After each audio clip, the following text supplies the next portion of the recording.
What was your relationship? I mean, obviously Vince is now your father-in-law, coworker, all these things. What was your relationship with Vince like back then and like the evolution of it? And did you ever whisper in his ear, "I could kick your ass"?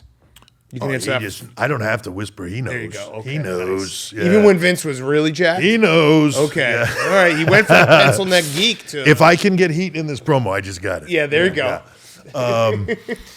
No, so I was always fascinated with the behind the scenes of the business, not just the in-ring stuff. Like I like that, but like the planning of it. Like I was fascinated with so it's almost like, being an actor, but writing the movies is cool too. And how do you create the dialogue and the inner workings and how all this stuff fit together?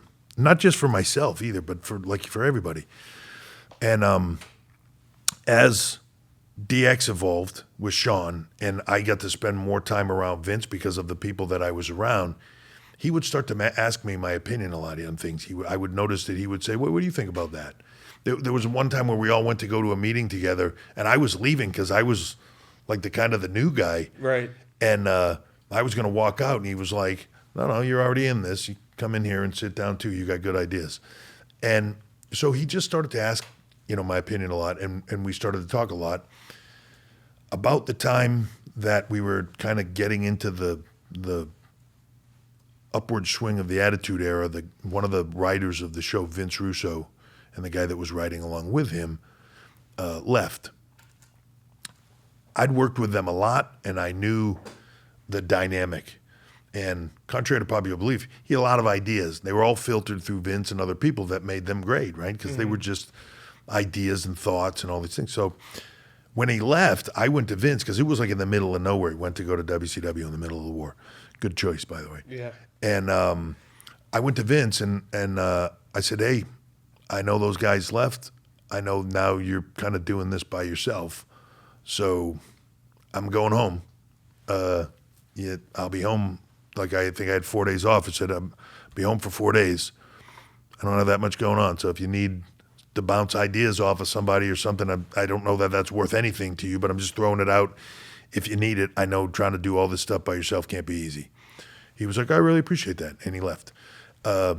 Went home like 2 days later. I was sitting at home, my phone rang, and he was like, hey, it's Vince, you got a couple of minutes, bounce some things off you? And I was like, hell yeah. Sure, And that kind of started it. And then he came to me at TV and was like, would you start coming to production meetings?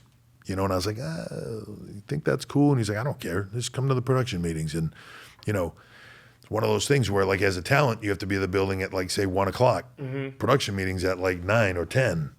So, but look, he's offered that to me. So, like, I'm leaving the town the night before. I'm driving, whether anybody wants to or not. I'm getting there, getting up, getting ready early, and going to the meetings. And, for a lot of people, that was heat. Why is he in the meetings and all this stuff? But for me, it was more like, hey, you ask him. He'll probably let you come too, but I don't think you're going to get up at 8 and come to this 9 o'clock production meeting, so feel free.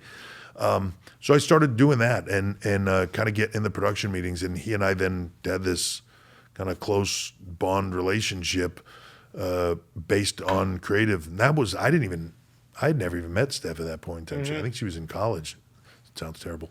But I think she was in college. I'd never even met her. It wasn't until right around the time that we did the marriage angle. Mm-hmm. I didn't even know her then. Like we just kind of did this wedding angle, was a pitch to get out of a storyline that Vince Russo had kind of dropped when he left, and no one knew where it was supposed to go. And but then that's how we kind of met and started working together. But at that point in time, I had a totally different working, relationship with Vince and sort of a kind of a growing creative collaboration between the two of us. That's cool. Carried over for, all the way through,